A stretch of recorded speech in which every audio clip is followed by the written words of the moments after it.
আসসালামু আলাইকুম। অসংখ্য ধন্যবাদ জুবাইর ভাইকে। অনেক সুন্দর কিছু সাজানো গোছানো কথা আমরা শুনলাম।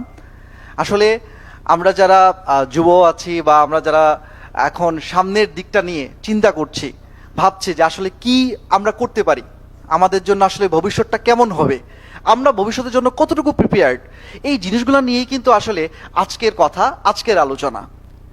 আমরা কিভাবে সামনের পথগুলো হাঁটবো, সামনে যে আমরা স্বপ্নগুলো দেখি সেগুলোকে কিভাবে বাস্তব রূপ দিব, যারা রূপ দিয়েছেন তারাই কিন্তু আজকে আমাদের সামনে সেই কথাগুলো বলবেন। তার মানে আজকে দিনটা, আজকে সময়টা আমাদের জন্য অনেক অনেক গুরুত্বপূর্ণ। যে নতুন প্রজন্মের চিন্তা ভাবনা বা ভবিষ্যৎ নিয়ে যে আমরা যা ভাবি বা আমরা যা চিন্তা করি, আসলে তা কতটুকু আমরা শেষ পর্যন্ত সফল করতে পারি। আমরা যারা নতুন প্রজন্ম, মানে হচ্ছে 18+ থেকে আমরা যদি বলি, তাহলে আমাদের মধ্যে কিন্তু অনেকগুলো চেঞ্জিং আসে, আমাদের মধ্যে অনেকগুলো ভাবনা আসে, আমাদের মধ্যে অনেক কিছু করার ইচ্ছা জাগে, যেটা আমাদেরকে অনেক উদ্দীপনা দেখায়। এবং এখন পর্যন্ত আমরা যারা কথা বলছি মুক্তভাবে, এই মুক্তভাবে কথা বলার পিছনেও কিন্তু এই নতুন প্রজন্মের অবদান। তো আমার মূল কথা হচ্ছে, আমরা সামনে যখন পথ চলি তখন আমাদের সামনে কিন্তু অনেকগুলা দরজা দেখতে পাই, অনেকগুলা সম্ভাবনা দেখতে পাই, অনেকগুলা স্বপ্ন আমাদেরকে হাতছানি দিয়ে ডাকে। আসলে আমরা বুঝতে পারি না আসলে আমার জন্য কোনটা সঠিক, আমার জন্য কোন জায়গাটা পারফেক্ট। এবং আমরা এই নতুন প্রজন্মরা অনেক সময় এই পথ দিয়ে হাঁটতে গিয়ে অনেকগুলা টেকনিক্যাল বা সামাজিক বা পারিপার্শ্বিক অনেকগুলো ঝামেলার মধ্যে দিয়ে কিন্তু আমাদেরকে অতিবাহিত হতে হয়। তো এই ঝামেলাগুলা কিভাবে আমাদের সিনিয়ররা অতিক্রম করে এসেছেন, আমাদের যারা আজকে সফল হয়েছেন, যে সফল ব্যক্তিত্বরা আজকে আমাদের সামনে কথা বলবেন, আমাদের সামনে আমাদের সম্ভাবনার দ্বারটাকে আরও পরিষ্কার করবেন, আরও উন্মুক্ত করে দিবেন, তাদের কথাগুলো শোনার পর আমার মনে হয় আমি এতটুকু বলতে পারি, এখান থেকে যারা ফিরে যাবেন তারা অনেক কিছু নিয়ে যাবেন, অনেক কিছু নিয়ে যাবেন। তো আসলে আমরা কিছুক্ষণের মধ্যে আমাদের যে মূল প্রোগ্রাম সেটা শুরু করব। তার আগে বলে রাখি, আজকের এই প্রোগ্রামটি আমাদের আপনারা সবাই জানেন যে আমাদের এই প্রোগ্রামটির পৃষ্ঠপোষকতায় জনতার দল আছে। সো আমাদের জনতার দলের ইউটিউব থেকে এবং আমাদের জনতার দলের ফেসবুক পেজ থেকে সরাসরি এটি টেলিকাস্ট করা হবে। আসলে নতুন প্রজন্মদের আসলে কথা বলার ইচ্ছাটা অনেক, যদি আমরা সুযোগ পাই, কি বলেন? তো সেই ক্ষেত্রে যে বিষয়টি সেটি হচ্ছে যে আমরা একটা জিনিস চিন্তা করবেন, যখন আমরা কোনো কিছু নিয়ে সামনে একটা কোনো মানে যে কোনো কিছু একটা করবো, তখন আমাদের মধ্যে একটা বাধা আসে। প্রথম যে বাধাটা আসে তার নাম হচ্ছে না। এবং দেখবেন এই না শব্দটার সাথে আমরা খুব ইউজ টু, আমরা যে কোনো কাজ করতে যাই প্রথম যে শব্দটা আসে তার নাম হচ্ছে না। কেন না?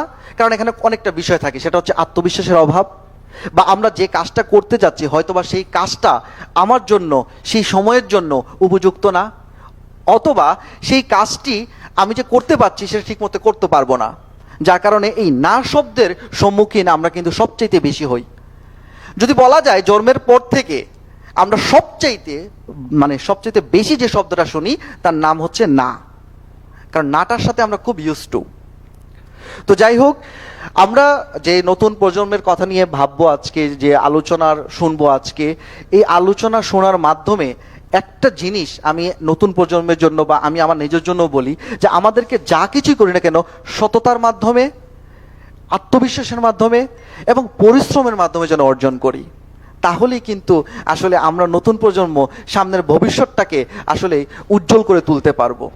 কারণ সহজে যে জিনিসটি পাওয়া যায়, আমরা নতুন প্রজন্মরা এখন এতটাই আইটি নির্ভর হয়ে গেছি, এতটাই বলা যায় যে এআই নির্ভর হয়ে গেছি, যে আমাদের চিন্তা শক্তি বা চিন্তা চেতনা জায়গাটা এখন অনেকটাই কমে গেছে, যেটা আমাদের সিনিয়ররা কিন্তু এখনো তাদের চিন্তা ভাবনা দিয়েই কিন্তু কাজ করেন। কিন্তু আমরা এখন কিছু কিছু হলেই আমাদের যে গুগল দাদু আছে, গুগল দাদুকে সার্চ করব, অথবা আমাদের যে মাস্টার মশাই এআই আছে ওকে বলে দিব, সে আমার জন্য রেডি করে দিবে। এটা কি আসলে ঠিক? আসলে আমি আমার ব্রেইনটাকে কতটুকু ইউজ করতে পারছি, আমার নিজের যে একটা মেধা, আমার নিজের যে একটা ভাবনা, সেটাকে আমি কতটুকু ফুটিয়ে তুলতে পারছি? আমি তো আসলে নির্ভরশীল হয়ে যাচ্ছি একটা প্রযুক্তির উপর।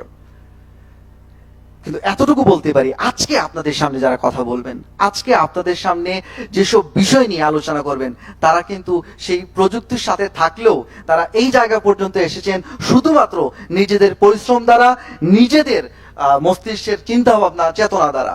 দেশ বিদেশে যারা অনলাইনে যুক্ত হয়ে আমাদের এই সরাসরি আজকের অনুষ্ঠানটি লাইভ দেখছেন, সবাইকে অন্তরস্থল থেকে ধন্যবাদ জানাচ্ছি। আজকের এই আয়োজন মুক্ত আলোচনা, ভবিষ্যৎ প্রজন্মের জন্য আমাদের ভাবনা, একটা অনন্য উদ্যোগ, যেখানে আমরা বর্তমান প্রজন্মের দায়িত্ব ও আগামী প্রজন্মের স্বপ্নকে এক সুতোয় গেঁথে দেখতে চাই নতুন এক সম্ভাবনার আলো। আজকের এই অনুষ্ঠান আমরা বলতে পারি যে আমাদের যারা নতুন প্রজন্ম আছে তাদের জন্য একটি ইতিহাস হয়ে থাকবে। আমি বিশ্বাস করি আমাদের পরিবর্তনের পিছনে আজকে এই অনুষ্ঠান একটি বিশেষ ভূমিকা পালন করবে। আমরা কেমন সমাজ চাই, কেমন দেশ আগামী প্রজন্মের জন্য রেখে যেতে চাই, তা নিয়েও আজকে এখানে আলোচনা করা হবে। তো যাই হোক, আমি আর আমার কথা দীর্ঘায়িত করব না। এই মুহূর্তে আমি ছোট্ট একটা নাটিকা এখানে স্ক্রিনে প্লে করব, আপনারা সবাই দেখবেন। এখানে একটা মেসেজ রয়েছে, এই মেসেজটা কি সেটা আসলে নিয়ে আলোচনা করছি। আগে আমরা এই ছোট্ট নাটিকাটা দেখি সবাই।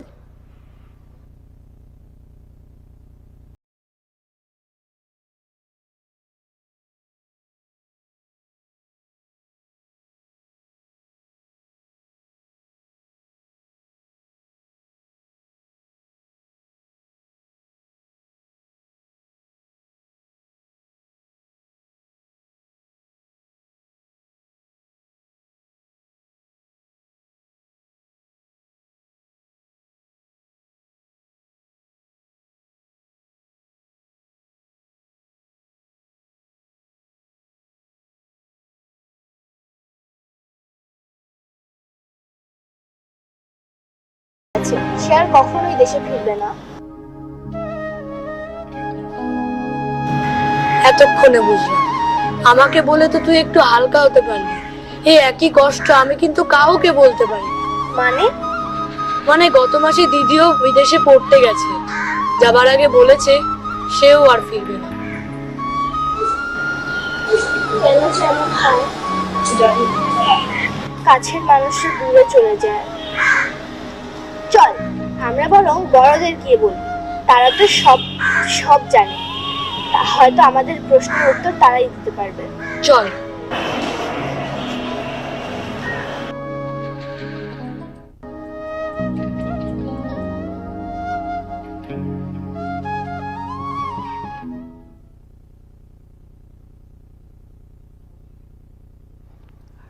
আসলে এই ছোট্ট 1 মিনিটে একটি নাটকে যেটা আমরা দেখলাম, এখানে যে জিনিসটা বোঝানো হয়েছে সেটা হচ্ছে বর্তমান যে প্রজন্ম, আমরা কেউ কিন্তু মানে আমাদের দেশে থাকতে আমরা পছন্দ করি না।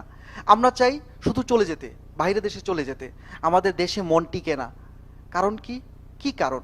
এই কারণগুলোর উত্তরই আজকে আমরা শুনবো, জানবো এবং এর সমাধান খুঁজবো।